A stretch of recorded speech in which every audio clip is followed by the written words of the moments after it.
Hello and welcome to the India Today Business Today Television Post-Budget Roundtable, and to talk now about the politics of the budget.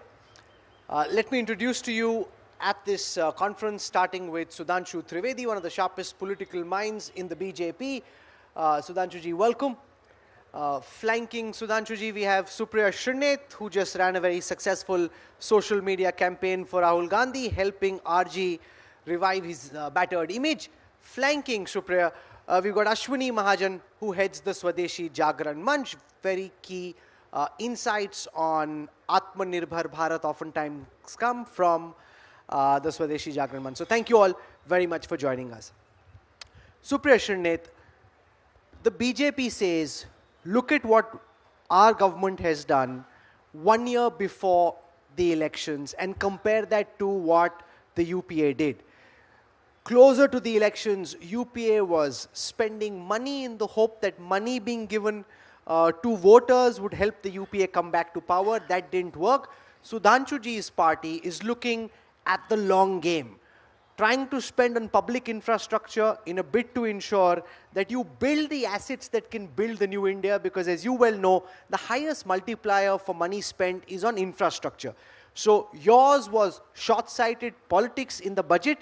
Theirs is a longer game, which is laying the foundations of building a new India. Let's start from there. We've seen the build-up of New India since 2014. It's been 9 years now. We are still waiting for those fruits to emerge for every section of this society. But before I go any further and answer questions on their frugal or not so frugal spending, let me ask two things to my esteemed co-panelist. Every budget text is presented in some context. This is one budget which is absolutely out of context. What are the 3 or 4 big things that Indian economy and we, the people at large, face today? Unemployment, price rise, income inequality, and lower wages. The budget doesn't seem to talk about any of that. The budget has not moved the needle on consumption. The budget has not moved the needle on jobs. The budget certainly has not moved the needle on poverty. And please explain to me, whatever they're spending may be frugal or prudent or imprudent otherwise, how is this government planning to lay the foundation of a new India while actually cutting the spending on education, on health, on agriculture, on rural and on urban development, and on flagship women's schemes, and on social empowerment? And I speak with numbers. I am also telling you that this budget had allocated, the budget this year had allocated a certain sum for all of these things, spent much less, and this year as a percentage of the GDP, those numbers have gone down further.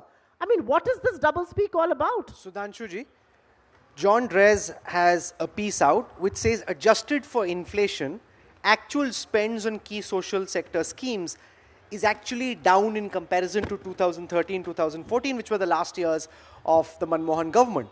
The charge against you is, while you're spending on public infrastructure, when it comes to the social sector, whether it is on Manrega, whether it is on some of the social sector schemes to do with education and health, the spends are flat or tending downwards, which if you adjust for inflation are actually much lower than earlier. Sonia Gandhi, in fact, the chairperson of the UPA, has written an editorial this morning where she's accusing your government of being anti-poor and pro the rich capitalists.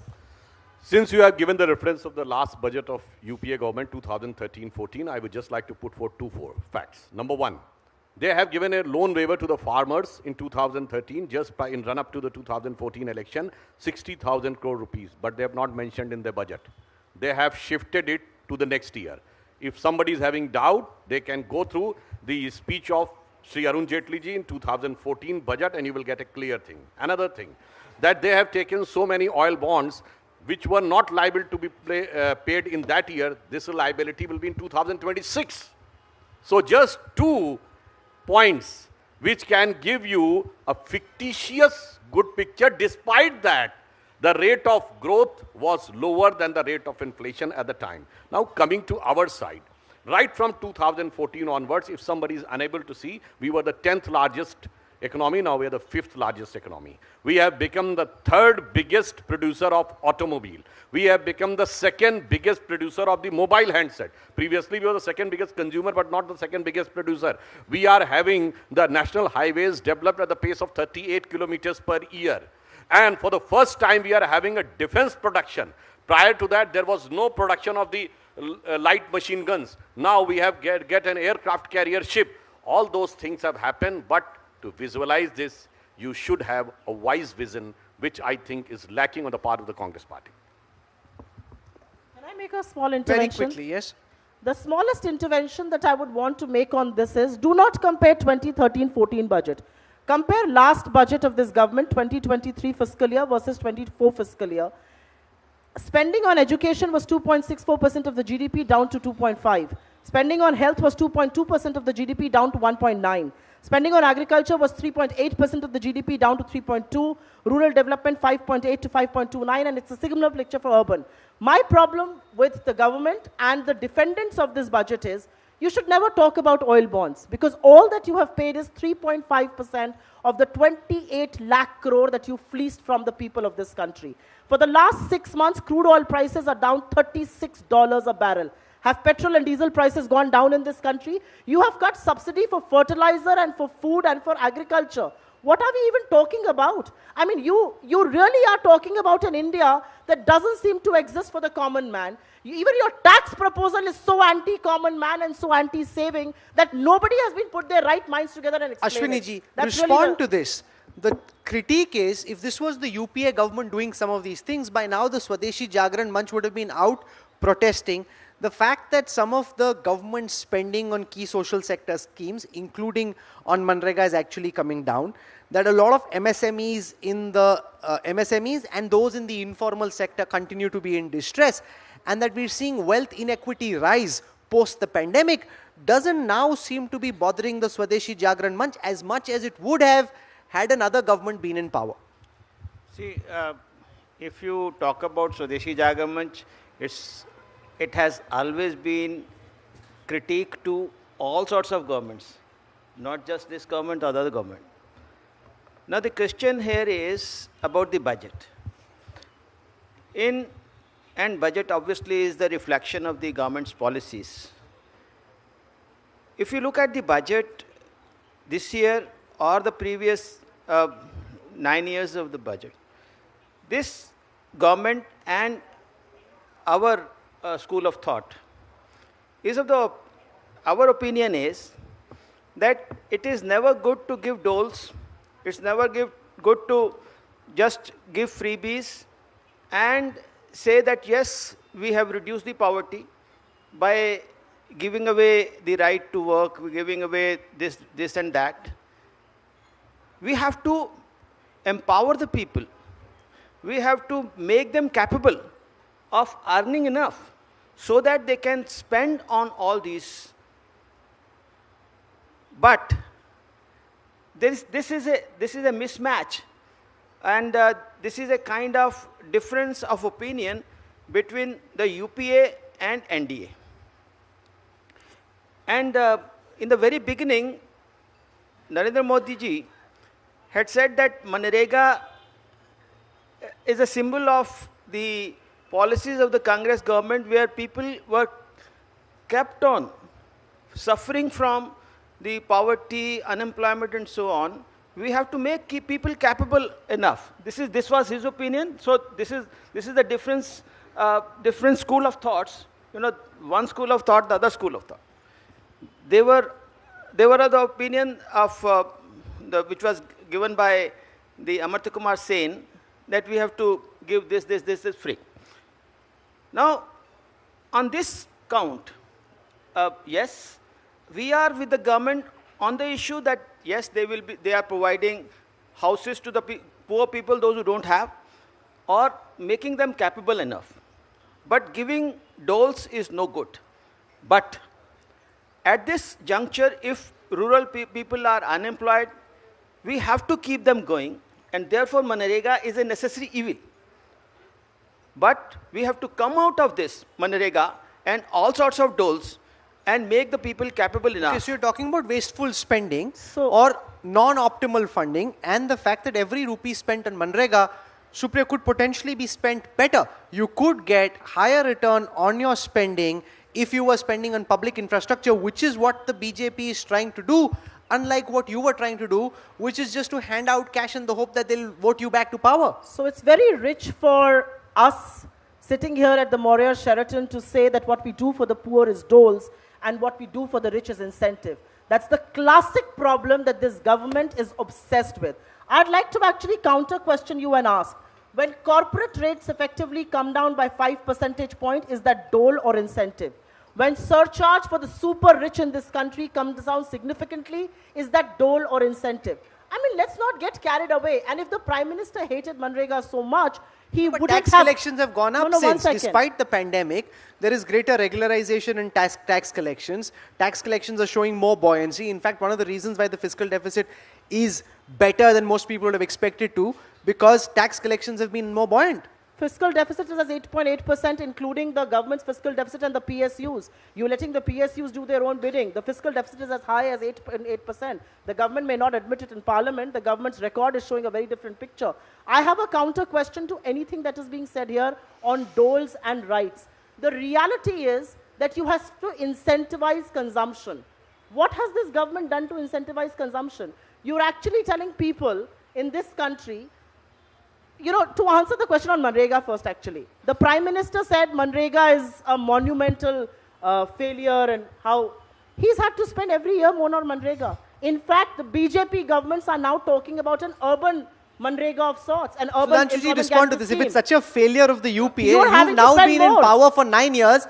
Ab tak to UPA failures ko aapko khatam kar dena 50,000 chahiye crore tha. rupees was allocated for Manrega. You had to spend 90,000 crore. You've cut it down by 1/3 in this budget. What good?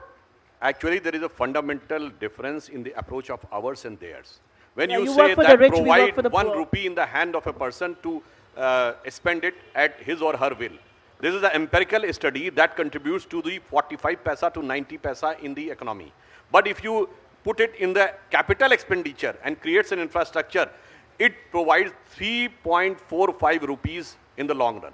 But look at our Supriya ji.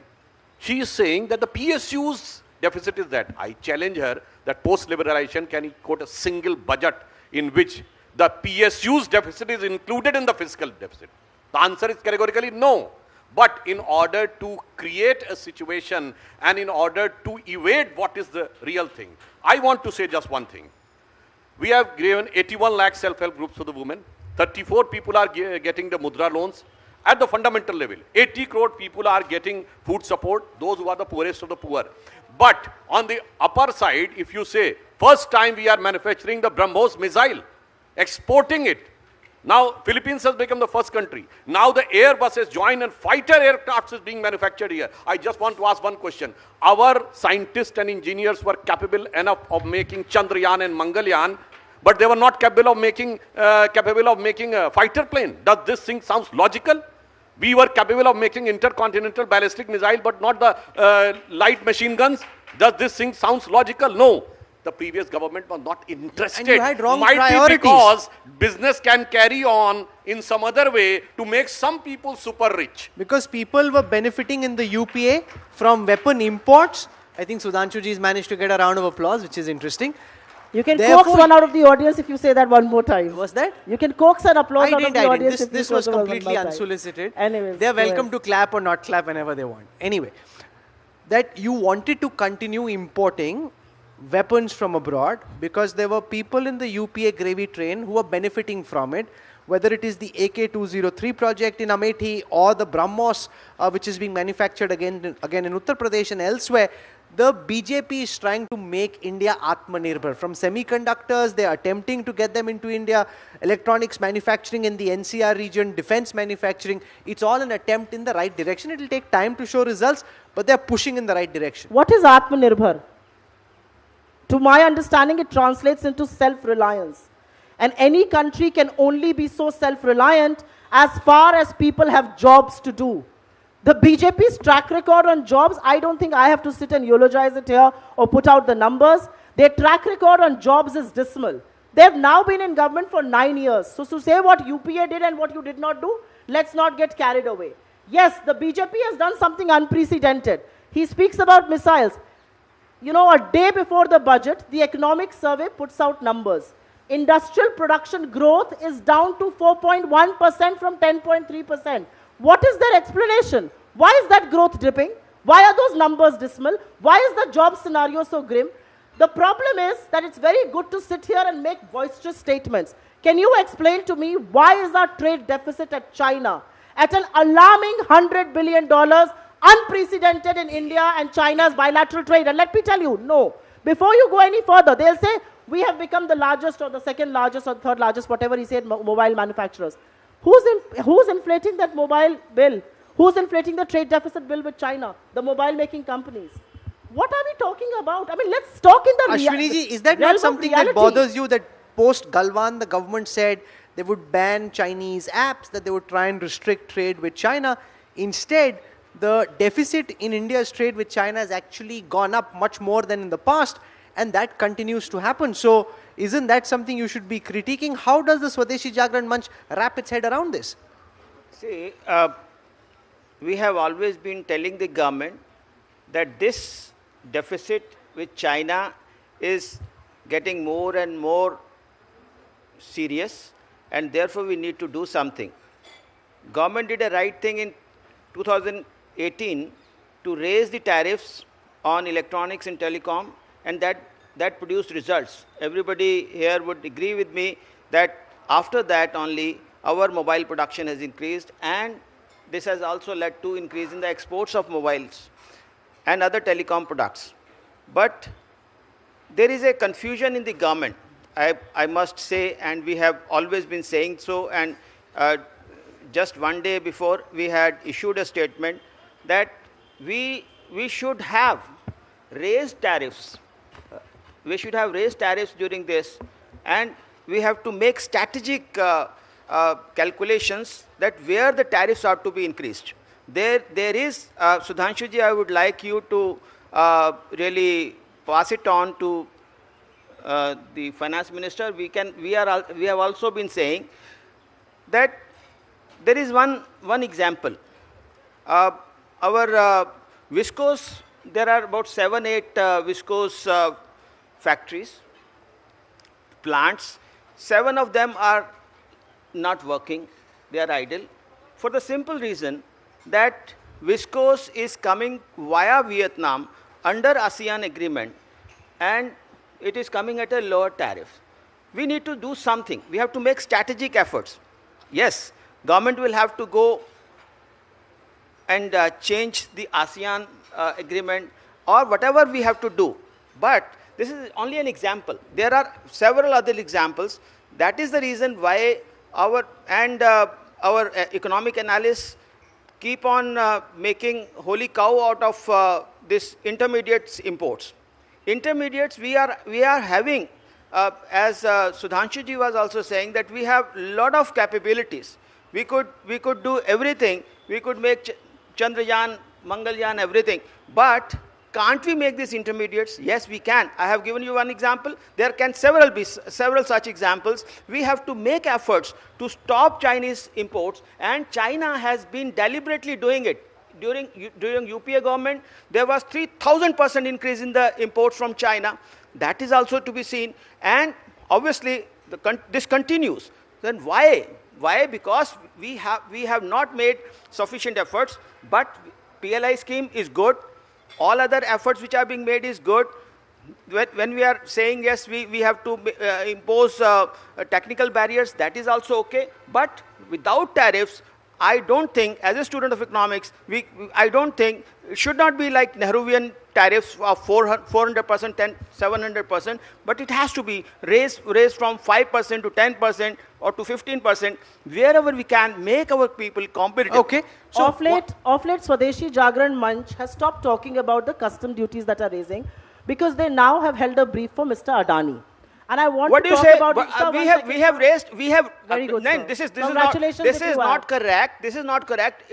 One day before we had issued Congratulations, sir, we you had were issued unheard. no, it's No not heed that. was We have paid to always been whatever saying you so. raised, We quite have always clearly. been saying so. Please don't say Okay, can You I- could, have delegation. raised, you could have raised whatever. Nobody paid heed to you. The finance minister went ahead and raised customs duties. So don't tom what you raised. Let's address the elephant in the room. He spoke about incentivizing production, super rich, and all of that.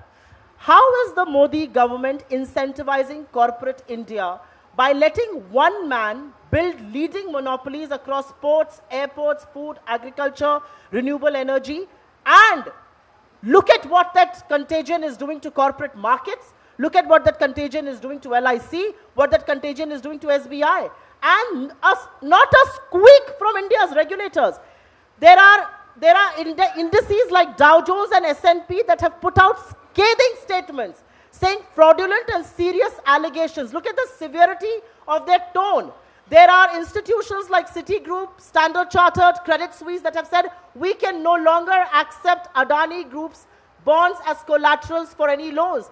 But not a squeak from our regulators. And let me tell you, in my earlier capacity as a business news journalist, I can tell you there is SEBI, there is RBI, there is IRDA, which is the insurance regulator, there is DRAI, there is ED, there is SFIO, there is MCA. Multiple agencies and institutions actually should be looking into the mess on which the government has chosen to maintain a stoic silence, and people to my left and right hold a brief to defend them. Now, this is where the opposition has its knives out for you, Sudhanshuji, saying that this is a government.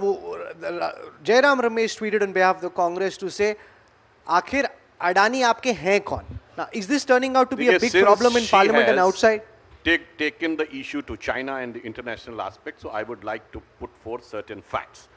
You have said that it's knife out certain things to cut the growth story of India. I would like to give an example.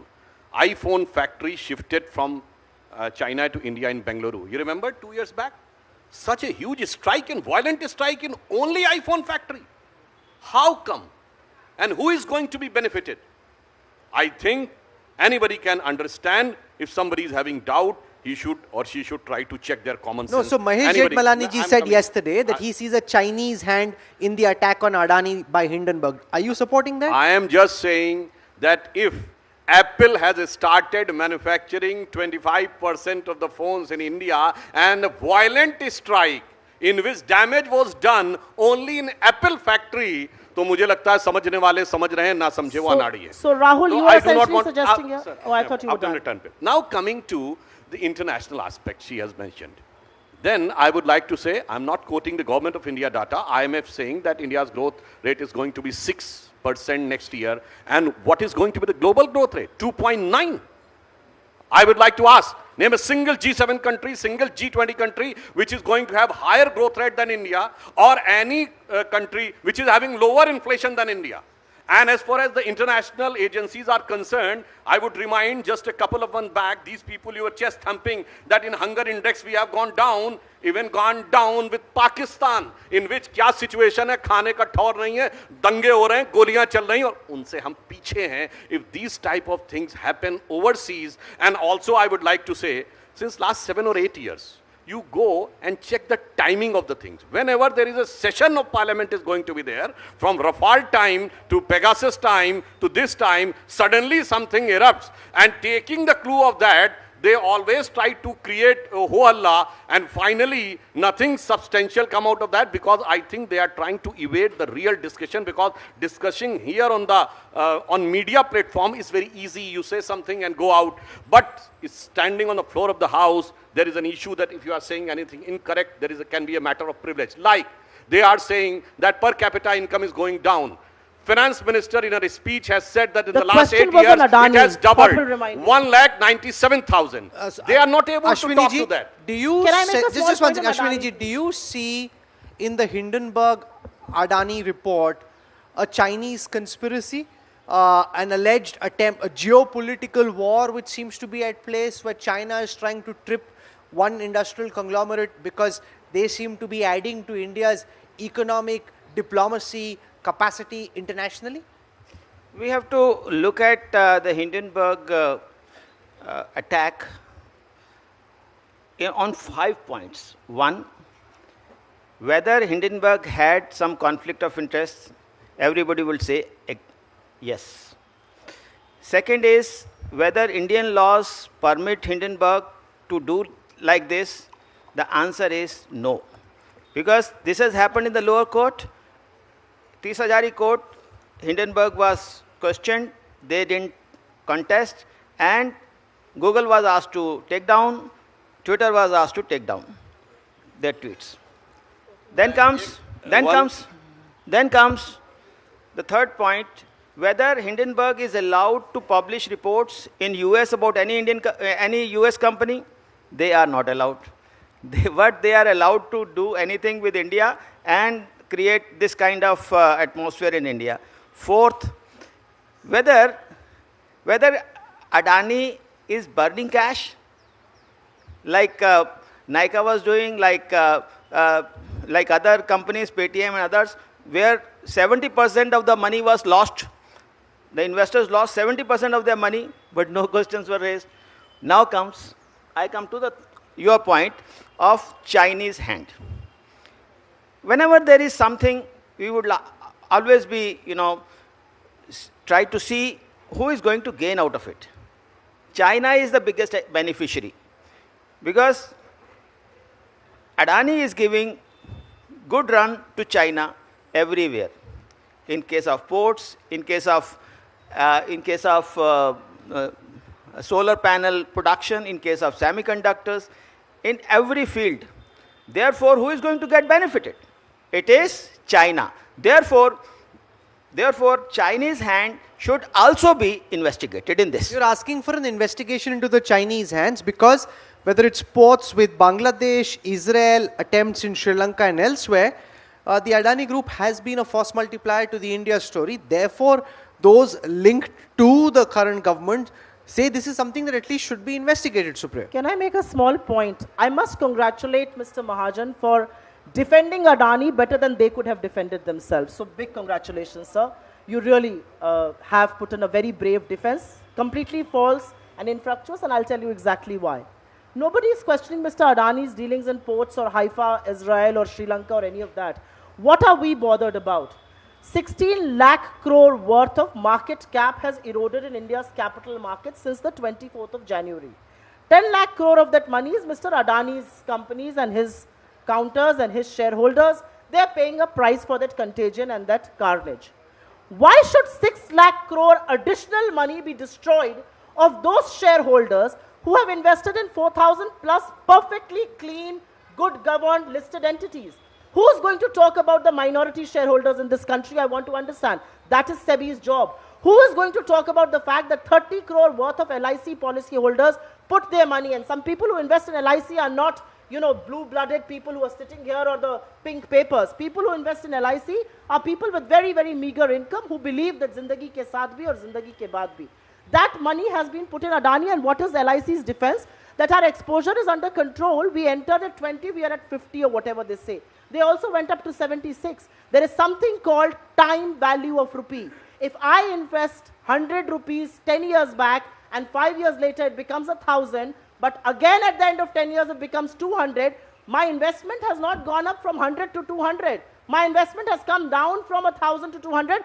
That's how financial institutions the world over, mark-to-market CAGR is calculated. That's how it's reported. So let's not get carried away. What about India's banks? 38% of Mr. Adani's exposure is to banks in India on debt.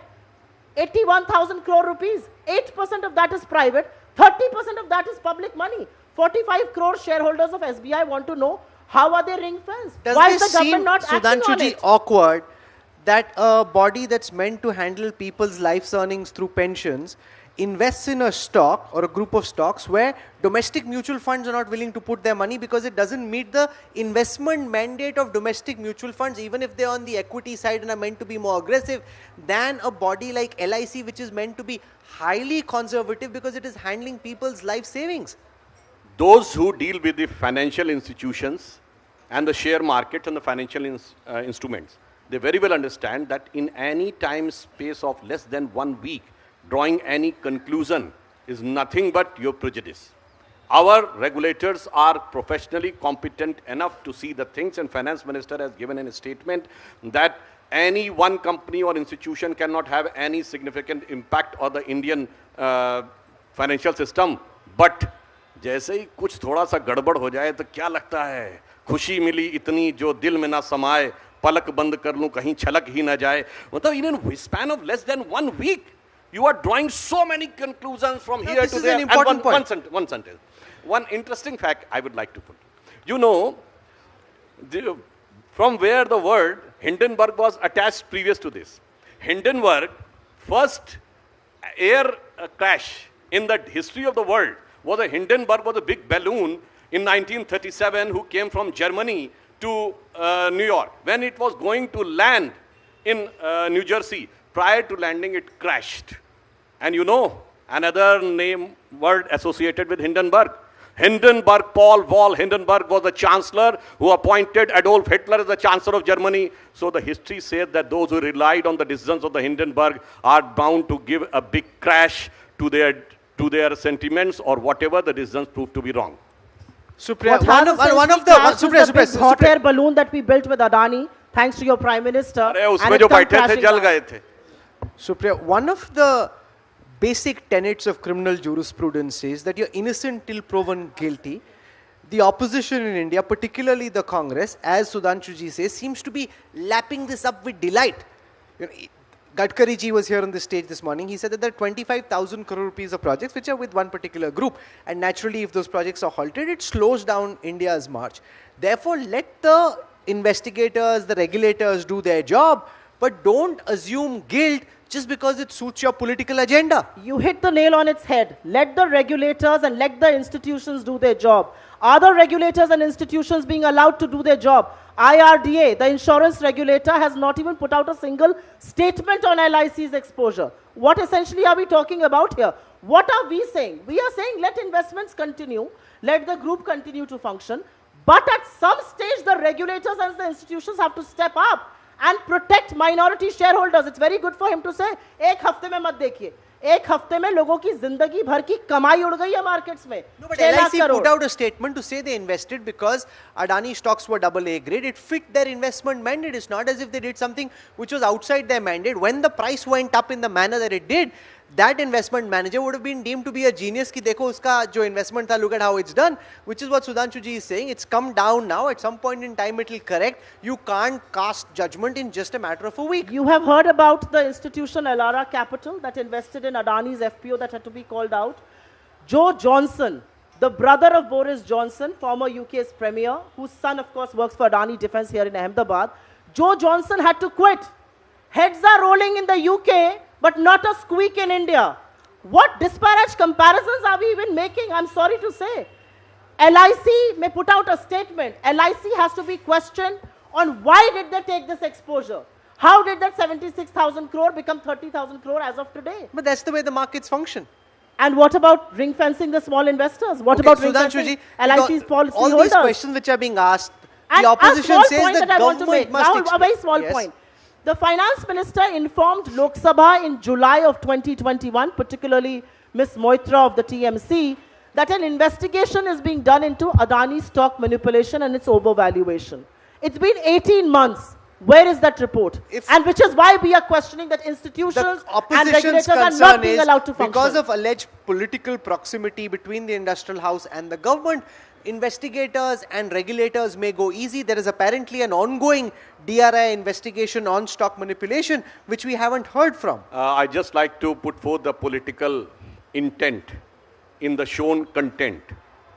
Anything is decided after the completion of the financial year, and at least 1 quarter is waited for giving a rate of growth or rate of inflation, and you are trying that draw a conclusion within 6 and 7 days and act within 6 and 7 days, presuming on the basis of one media report without giving any time or any assessment. I denounce the assessment of the regulator. I denounce the assessment of the financial. Problem ये है कि अच्छा छोड़िए, इनको regulator भरोसा नहीं है. चुनाव आयोग को भरोसा था? नहीं. आर्मी पे भरोसा है? नहीं. एयरफोर्स पे भरोसा है? नहीं. अरे जनाब, जिसके कि दिमाग के ऊपर ये चढ़ गया हो, जिसे कहते हैं कि जो साये को भी देख के डरता हुआ, एक लाइन कहना चाहूंगा कि इसमें क्या रखा है, देखे है जो तू आन के पास, बदगुमा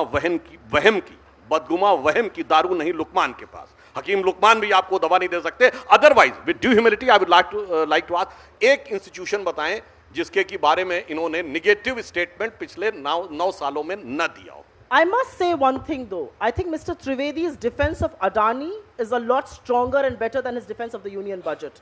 I must compliment him on that. Despite the fact that in the last 10 minutes that we've discussed Adani, he's not named Adani even once.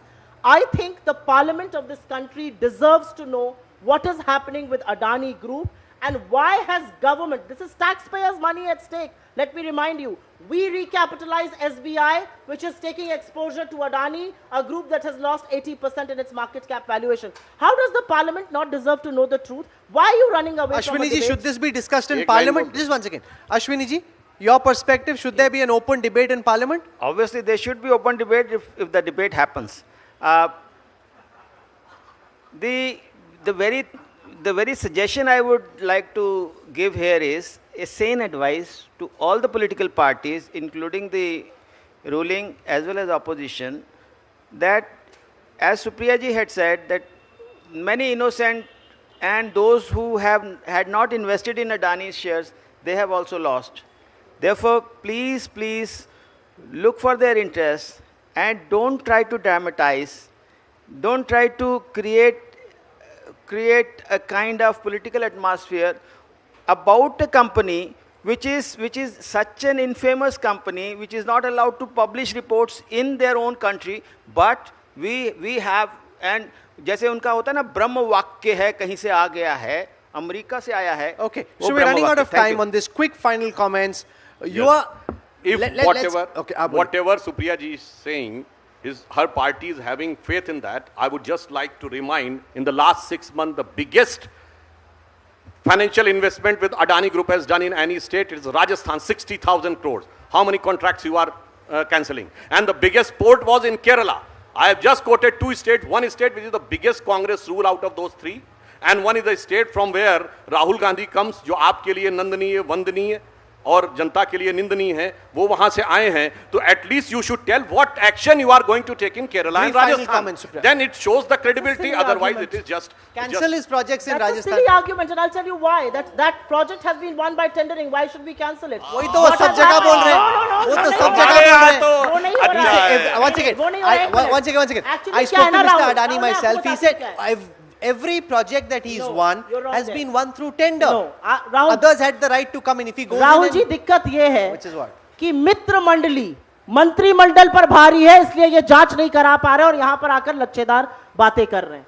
The reality is that they do not have the guts to speak against Adani. They do not have the guts or the courage to investigate him and probe him because of his proximity to Mr. Modi. The mess on Adani stops at one person's doorstep, and that is India's Prime Minister. Will the Prime Minister clarify on this?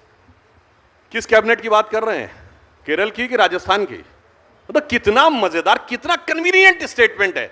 ये जो हमारे यहाँ हुआ है वो तो एकदम neat and clean. अगर आप क्या हुआ है, ज्यादा तो आप क्या हुआ है, कुछ करके तो आप भी दिखाइएगा. Moreover, I would like to put बनाइएगा forth यहाँ पर. one fact. You know that Mudra port was in profit before 2014, and it is not in profit after 2014 because the government ports have started working efficiently, so that profit margin. Okay, is so reduced. we're out of time. That This shows is a the debate honesty on the which part we'll of the government. hear a lot about in the weeks and days to come. So thank you very much, Sudhanshu Trivedi, Supriya Srinath, and Ashwini Mahajan, for joining us here at the India Today Business Today Budget Roundtable. Thank you.